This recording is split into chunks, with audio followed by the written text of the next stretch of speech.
So our diamond in the rough, Iowa defensive back and frankly, Iowa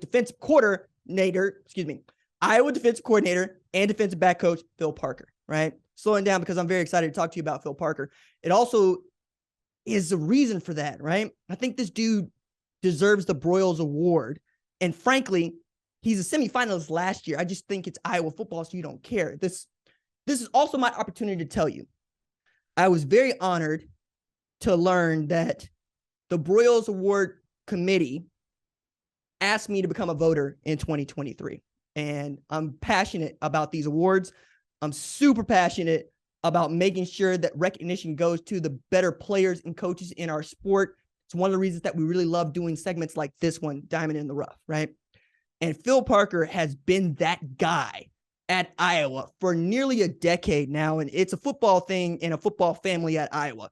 Kirk Ferentz, Brian Ferentz, right? Phil Parker was coaching for his dad for so long, Norm, until that dude stepped down in 2011. Phil became the defense coordinator at Iowa. But since being the defense coordinator at Iowa, all he's done is absolutely flip that unit into one of the best in college football, full stop.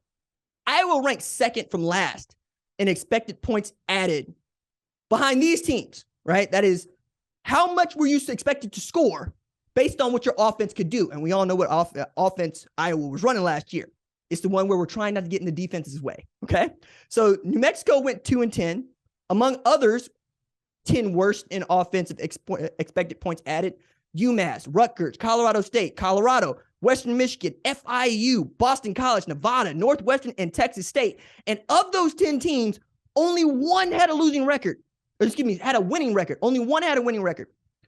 And that was 8-5, Iowa, who had a horrendous offense. An offense so bad that everybody expected the defense to score points. And frankly, they were really good at stopping other people from scoring too, right? You have a Butkus Award winner in Jack Campbell, the first at Iowa in its history, and they've been playing great football defensively for a long time. You had first-round draft picks in Jack Campbell and Luke Van Ness. You also ended 22 with the number 2 scoring defense in the country, 13.3 points per game. The number 2 total defense in the country, 270.8 yards per game. The number 6 pass defense in the country, just 169.5 yards per game. And the number 12 rush defense in the country with just over 101 yards allowed per game. And you were a sport best 3.9 yards allowed per play.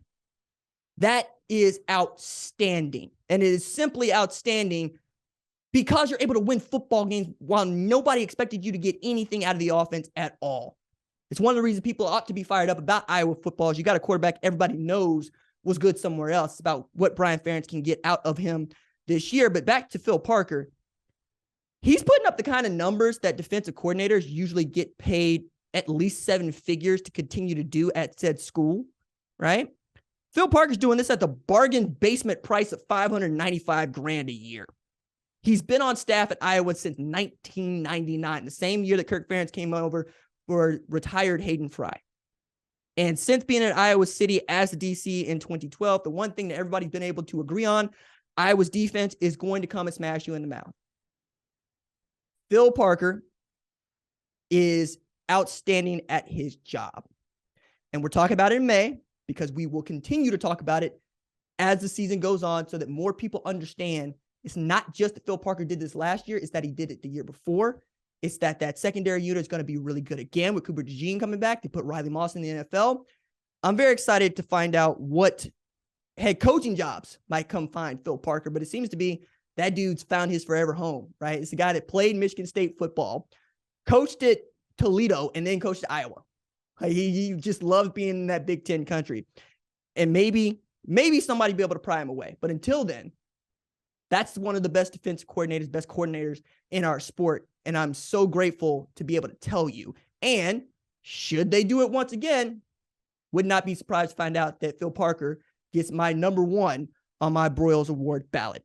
Thank you for watching the #1 college football show. Please remember to subscribe to the channel and like this video so that you don't miss any of the best college football coverage in America.